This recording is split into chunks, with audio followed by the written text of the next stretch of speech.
सीताफल मंडी नाम के गांव में 4 दोस्त थे। उनके नाम थे लड्डू, छोटू, बन्नू और मन्नू। लड्डू एक ठेले में कई किस्म के फल बेचता था।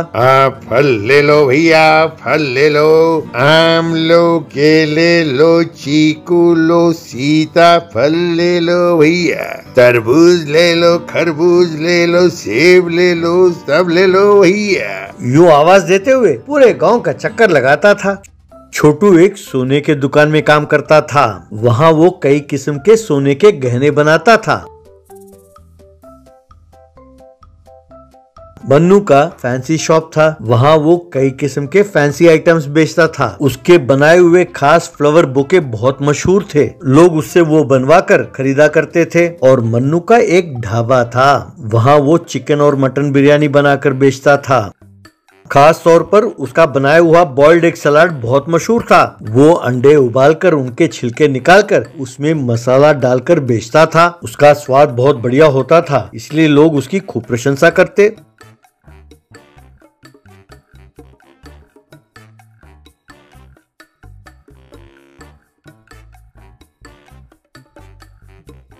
एक दिन वे चारों दोस्त मिलकर बातें कर रहे थे। तभी ऑटो में एक आदमी ऐलान कर रहा था, सुनो सुनो सुनो, मिर्जापुर के जमींदार की इकलौती बेटी त्रिशा अपने लिए वर ढूंढते हुए देश भर का चक्कर लगा रही हैं। एक सुंदर वर की तलाश में वो घूम रही हैं। वर का सुंदर होना जरूरी नहीं है, पर बढ़िया सा इनाम देकर जो उनका दिल जीत लेगा वो उसी से शादी करेंगी। पर यदि उन्हें वो इनाम पसंद नहीं आया तो उसे सजा देंगी और उस व्यक्ति को देखकर वो सजा देंगी। अगर आप इसके लिए तैयार हैं तभी वो इनाम लेकर जाएं। इसलिए जो उनके पसंद का इनाम लेकर जाएगा वही उनका दूल्हा बनेगा। तो आओ भाई आओ, इस अच्छे मौके का फायदा उठाओ, मिर्जापुर जमींदार का दामाद बनो, त्रिशा जी का दूल्हा बनो।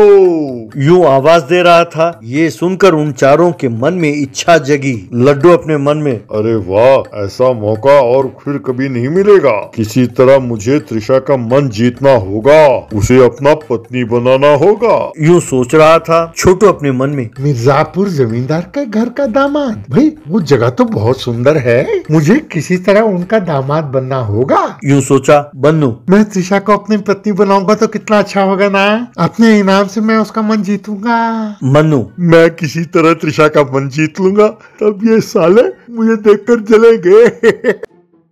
इस तरह छोटू अपनी दुकान में बैठ के त्रिशा का मन जीतने के लिए एक सुंदर सा हार बनाना होगा और उस हार को ले जाकर मैं उसे इनाम के तौर पर दूंगा, तब वो जरूर मेरी होगी। यूं सोचकर उसने एक सुंदर सा हार बनाया। बन्नू, मेरे बनाए हुए गुलदस्ते गांव में बहुत मशहूर हैं, लोगों को बहुत पसंद आता है, तो त्रिशा को क्यों नहीं पसंद आएगा, मैं उसे भी एक अच्छा सा गुलदस्ता दूंगा। यूं उसने एक सुंदर और बहुत बड़ा गुलदस्ता बनाया।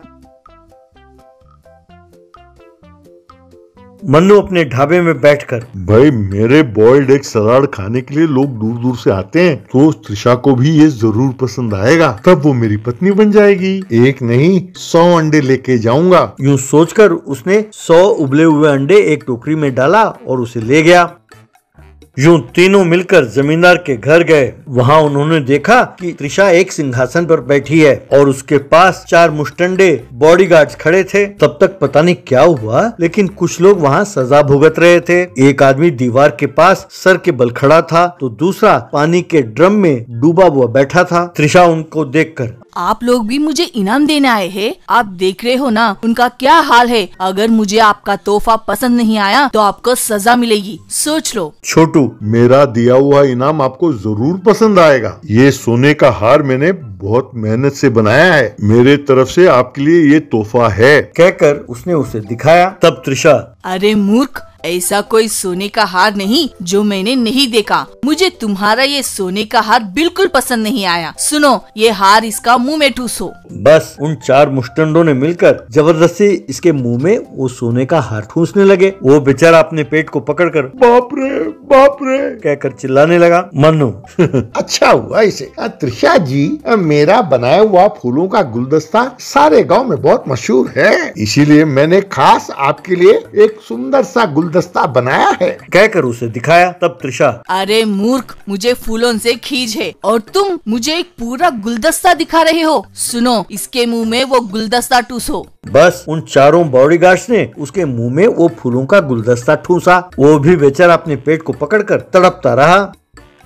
फिर मनु, त्रिशा जी, मैं एक ढाबा चलाता हूँ। वहाँ मेरा बनाया हुआ एक सलाद बहुत मशहूर है, लोग बहुत पसंद करके खाते हैं। इसीलिए इनाम के तौर पर आपके लिए एक नहीं 100 अंडे उबाल कर लाया हूँ। कृपया स्वीकार करें, मुझे यकीन है कि आपको जरूर पसंद आएगा। तब त्रिशा, अरे मूर्ख नालायक, मैं एकदम शुद्ध शाकाहारी हूँ और तुम मुझे अंडा खाने को कहते हो। सुनो, इसके मुंह में वो 100 अंडे ठूसो। बस उन चारों ने मिलकर इसके मुंह में 100 अंडे ठूसे। वो चारों अपने अपने पेट पकड़कर हाय रे, बाप रे, माँ, हाय कहकर गिड़गिड़ा रहे थे। फिर अचानक चारों हंसने लगे। हाय हाय। ये देखकर त्रिशा के समझ में कुछ नहीं आया। अरे मूर्खो, तुम तीनों हंस क्यों रहे हो? बात क्या है? यूं कहा गुस्से में। तब मनु, अरे त्रिशा जी, हमारा दोस्त लड्डू है, हम ये सोच के हंस रहे हैं कि वो पता नहीं क्या ले आएगा। तब बन्नू, उसके लाने के बाद उसका क्या हाल होगा ये सोच कर हंसी आ रही है। बाप रे, हमारी हंसी नहीं रुक रही। बाप रे, मैं समझ गया कि वो क्या लाएगा, और अगर उसके मुंह में वो ठूसा तो बस। यूं वे हंस रहे थे कि तभी लड्डू 2 बड़े बड़े तरबूज लेकर वहां आया। उसके समझ में नहीं आया कि ये तीनों हंस किस ले रहे हैं और उन्हें देखता रहा।